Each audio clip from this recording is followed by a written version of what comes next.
subject of Part 2 is the results of fieldwork and study undertaken by the Sphakia Survey between 1987 and 94. Sfakia is in southwestern Crete with an area of 470 square kilometers. Mountains in the north slope down to the Libyan Sea on the south coast of Crete. Three main altitudes are important here. Up, that is in the mountains or foothills or in the mountain desert seen here. Middle, on slopes or in mountain plains. And down, that is on or near the coast. Each of these three altitudes can be used in different ways by different people in different periods.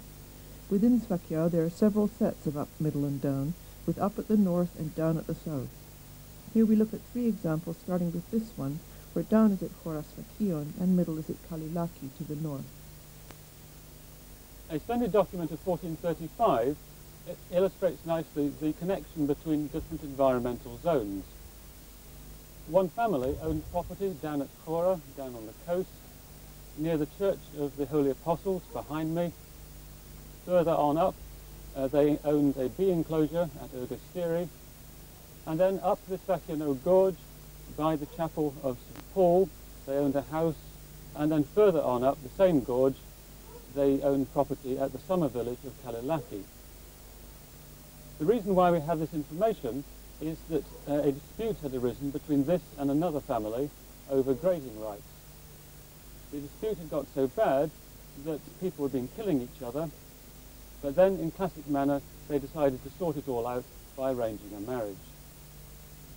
The document of 1435 has permitted us to get an idea of how two out of the three altitudes were being used in the 15th century CE. From our own reconnaissance, we know that there are shepherd's huts and summer pastures still higher up and north of Kalilaki. Our next example allows us to see how the uses of three altitudes changed in relation to one another over a much longer period of time. In this case, we'll be looking at the Madaris, or modern summer pastures, for up, Anopolis for middle, and Lutros, the ancient phoenix, for down. Just getting to the Madaris is a job in itself. The road goes up through part of the mountain desert, but the rest of the journey must be made on foot. In 1992, we had a very reluctant donkey that bolted and had to be towed back up to be loaded. We went up for 10 days and had to bring tents, sleeping bags, food, and warm clothes, as well as paper, cameras, film, plastic bags, and labels. Here we can see most of the team for the 92 trip to the Madaris. There's me, Lucia Nixon, co-director, Simon Price, project historian, Oliver Rackham, botanist and historical ecologist, Jennifer Moody, co-director, Tracy Killant, student. Also with us were Jean-Marc Roy, statistician, Walter Doffett, Charles Beasley, cameraman, and our helper with the donkey, Yanyo Afitakis from Anopolis. We're walking on a stone path built for pack animals like donkeys and mules, and as you can see, even in July there's still snow in the mountains or high desert. Because of the snow, the Madaris are accessible only from June to October.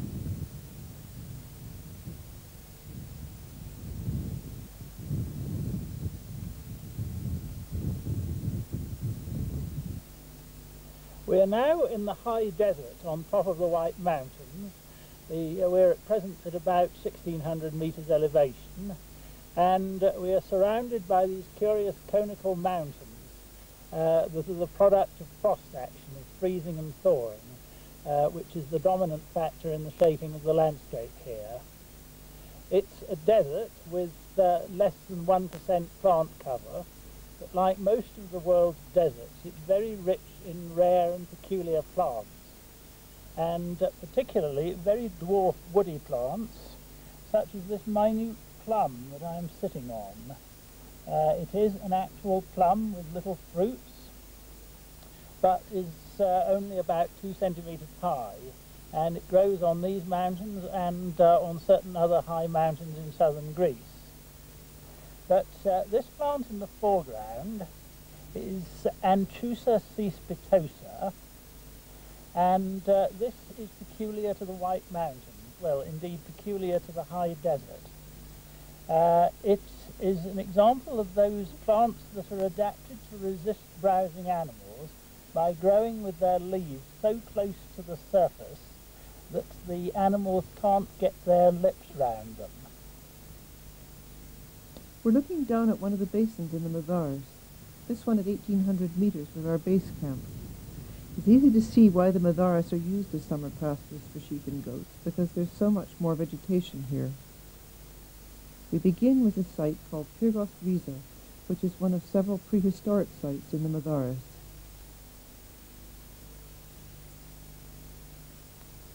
We've managed to find a site here that is prehistoric, with various kinds of pottery fabrics and several pieces of obsidian, which is especially exciting because it has to be imported, probably from the island of Milos in the Aegean to the north of Crete. Yeah, and one of the exciting things, especially about this particular location, is that we have the obsidian combined with its structure, with this platform that Lucia and I are both sitting on. Seems to have a semi-pavement in front of us, which you can see. And associated with it also is pottery, which is always nice for dating. And we have at least 7 different types of fabrics that we're hoping will get tighter chronological distinctions on. But we certainly have one fabric here that is characteristic of Middle Bronze Age on the north coast of Crete, and we've also found it down in the Eunobrus Plain area. Now, what were they doing up here? That's the big question. That's what we haven't answered yet. And that's one reason why we need to get tighter chronological control over the pottery fabrics. But also, if we can look at the pottery and see what they were using it for, maybe that'll give us some kind of handle on were they passing through, because this site is on a route that will take you to a number of different places in this area. Or were they doing something similar to what people do here now, which is to come up in the summertime with animals? As well as the prehistoric evidence, we found Greco-Roman material at several sites in the Madaris. For example, Katsivelli, our base camp. When you come up from Anopolis through the mountain desert, eventually you'll get to this area, which is called the Madaris, or summer pastures. And as you can see, there's a lot more vegetation up here, plenty for animals like sheep and goats to eat. And there's also water. There are various springs, so there's water for them to drink as well.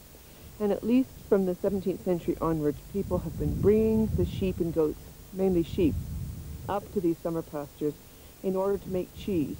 And this is obviously an economically important activity, because we know that the cheese was exported as far away as France and Italy and other parts of Europe, and it still is. The cheese making happens in the stone huts behind me, which are called mitata. Yanyo Akitakis and Babis Kopasakis are peeling potatoes in the slack time before milking.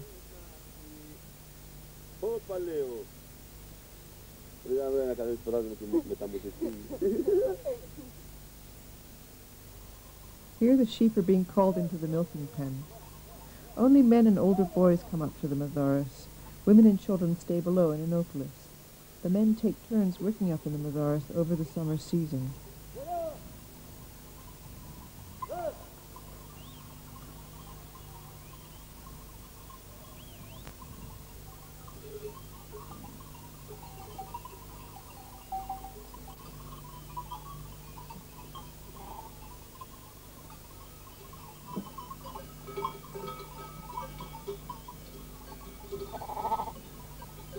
The flock includes a few goats, as on the left. 2 animals can be milked at once into the large copper basin. The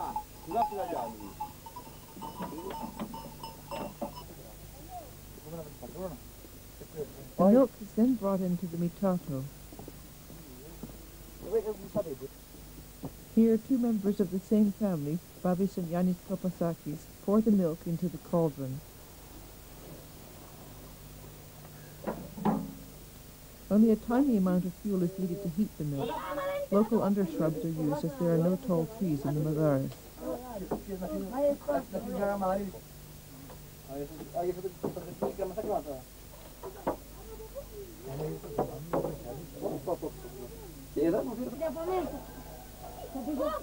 Rennet needs to be added to the milk and the temperature carefully controlled.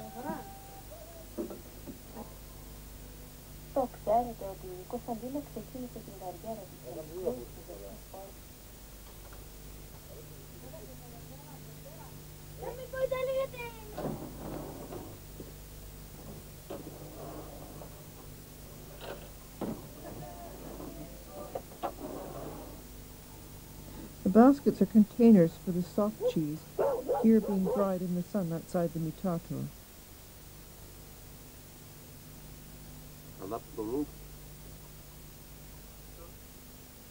The large round presses are for the hard cheddar-like cheese called graviera. After one day in the outer chamber of the mitato, they are moved to the much cooler inner room to mature for 3 months. The cheese made in the Madaris is of very high quality and is therefore a valuable commodity. It's sold in various places, including the market in Hanya, where we see the graviera, the hard cheese, cut in half, and the soft cheese displayed nearby. Cheese is not the only commercial product in the Madaris. Lamb from Sfakia is also sold in the market in Hanya and fetches a good price, again because of its high quality.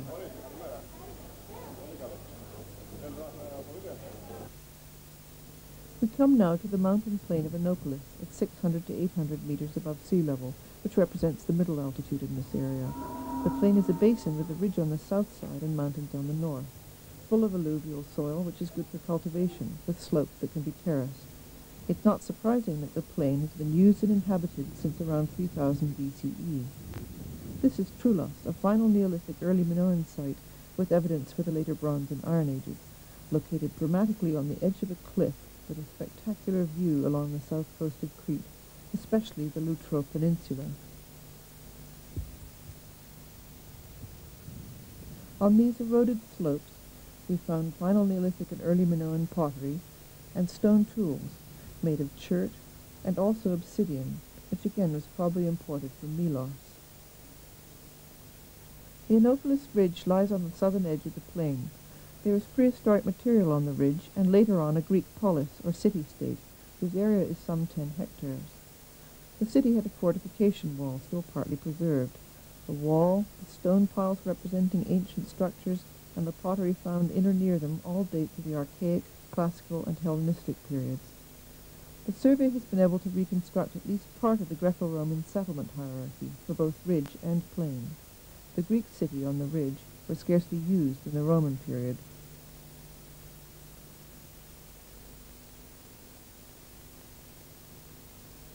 Down below in the plain, there were also settlements from the prehistoric period onward.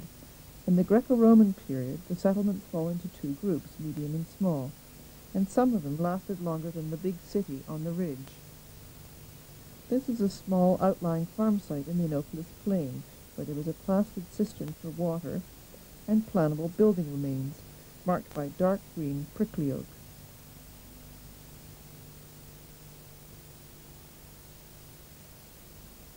The pottery dating to the Roman and late Roman periods includes many fragments of ancient beehives. And it's worth noting here that beekeeping and honey collecting are economically important activities today, though the hives are now wooden boxes. This medium-sized site is mainly late Roman. It lies near a small basin that is still cultivated. Here, too, there are building remains whose plan can still be determined. This site is much larger and more complex than the site with the beehive and cistern. Since the Venetian period, people have lived in up to 10 separate neighborhoods at the edge of the Anopolis plain, cultivating the crops of the Mediterranean triad. Olive trees for olives and their oil, grapes for wine and raisins, and grain like wheat and barley seen here in the Tsasis basin. At least since the Venetian period, shepherding has been more than just a subsistence activity. The sheep traditionally spend the winter in Anopolis and the summer in the Madaris. European Union subsidies for feed now make it possible to keep the sheep at one altitude year-round. There's a cheese factory in Anopolis, as well as the shepherd's huts in the mountains. In September, the Cheese Festival is celebrated in Anopolis with Cretan music. The dinner menu includes boiled lamb, local honey, and the first mature graviera of the season. Yannis Kopasakis, last seen in the Madaris, is pouring drinks for the band. Among those present are people who've left Anopolis and have returned for the summer. Weaving is another traditional activity that has changed. Most households in Sfakia used to have a loom where women wove blankets for sale or for their daughters' dowries. Maria Akitaki works at home on her own horizontal loom, but she also weaves in a women's cooperative in Innopolis. Here she's working on a piece with woven white cloth, red and black embroidery added on the loom, and macrame borders sewn on later. Most of her work is sold outside Sfakia. Tourism is now part of the local economy, with 2 or 3 places to stay in Innopolis itself, but most tourists prefer to stay near the sea. Here the 7 a.m. bus takes several people from Innopolis to work in the hotels in Sfakion, down on the coast.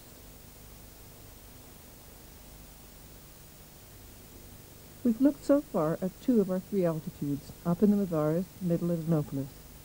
Now we're moving down to the coast at Lutro, 600 meters below Innopolis. This peninsula has the only winter harbor on the south coast of Crete, so it's not surprising to find prehistoric activity here. The dominant phase, though, is the Roman period, with a number of standing buildings like these houses.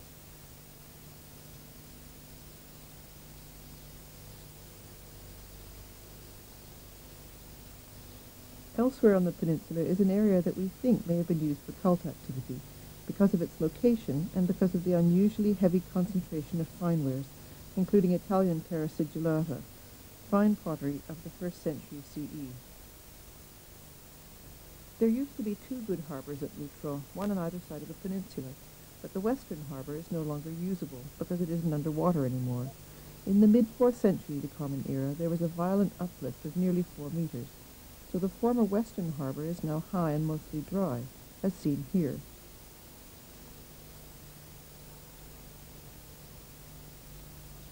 There's other evidence for the uplift, pairs of wave notches, where the upper notch represents the old sea level. The uplift also affected people directly by tearing buildings apart and sending masonry tumbling down the slopes of the peninsula. In the later Roman period, Lutro flourished as a harbor town. People were prosperous enough to build a large Christian church in the 6th or 7th century CE, and much of it is still preserved. Later still, the deep harbor on the east was important to the Venetians, who built an arsenal and a small church at Lutro. The Venetians wrote strategic reports about Crete, which often included illustrations like this one, showing our 3 altitudes: Lutro on the coast, Innopolis in the middle, and the mountains above. In the mid-19th century, the Turks made a final attempt to control Sfakia by building forts like this one in the center of the peninsula at Lutro. We've just looked at 3 different altitudes, up, middle, and down, each with its own sequence of human activity. This chart shows that up, the Metharas, has not always been in use, and it also suggests a reason. The Metharas go out of use temporarily in the Roman period when the city on the Innopolis Bridge is deserted. In the Roman period there was more activity down on the coast than at the middle altitude. Later, in the Venetian and Turkish periods, though, there were more people in the Innopolis plain, and the Metharas were exploited once again. We now move west to the Samaria Gorge, seen on the left. Here up is in the mountains to the northwest and northeast. Middle is at the village of Samaria at 400 meters, and down is on the coast at Rumeli. The center of a large gorge might seem an unlikely location for a village, yet for a long time people made a living here from shepherding, thanks to upland pastures, and farming, using step-like terraces cut into every available slope. But the population did decline, and now the village lies in the middle of a national park with some 200,000 people hiking the Samaria Gorge every year, ecological rather than archaeological tourism. The environment and the resources of the gorge have been of strategic interest to the outside world. The tall, straight cypress trees that grow here were used by the Venetians for shipbuilding. We found this sherd, part of a vessel imported from the region of Venice, in the old village of Samaria. This is archaeological evidence for contact between Venice and the gorge. A Venetian map of Crete marks molini, mills, along the gorge. These are presumably sawmills to cut cypresses and other trees into transportable logs and beams. 14th century documents show that cypress wood was highly prized and tightly controlled. The wood could be exported from Crete, but only to Venice. The remains of 14 sawmills can still be seen between the old village of Samaria and the coast. They were powered by the water rushing down the gorge.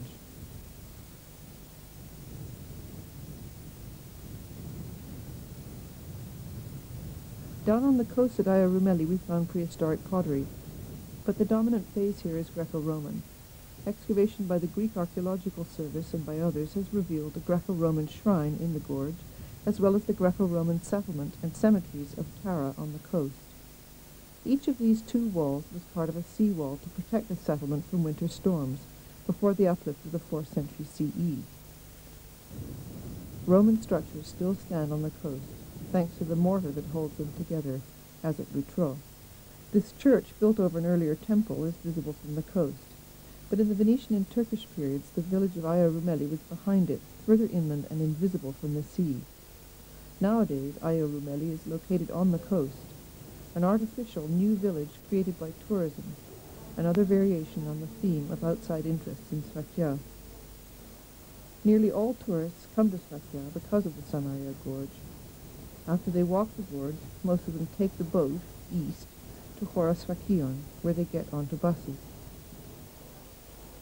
Tourism is now an important part of the economy of Sfakia.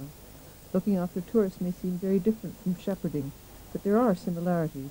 After all, what are tourists if they are not sheep without bells? We hope that the work of the survey will show that Sfakia, often considered poor, remote, and marginal, has valuable resources and interesting possibilities, and a landscape definitely worth understanding. So we hope that the lessons of the past may prove useful in planning the future.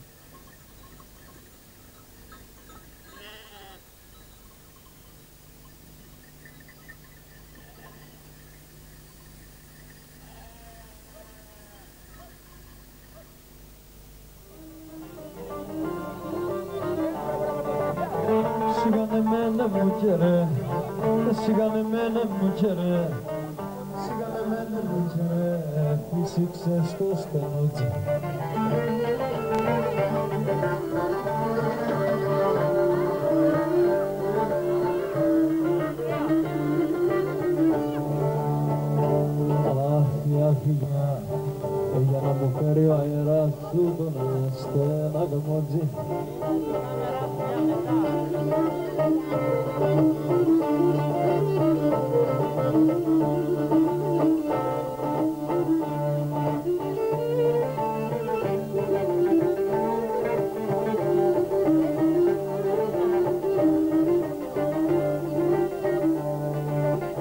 Αγριεμένος βορεινός, αγριεμένος βορεινός, αγριεμένος βορεινός, μου σφαραγιού αέρας.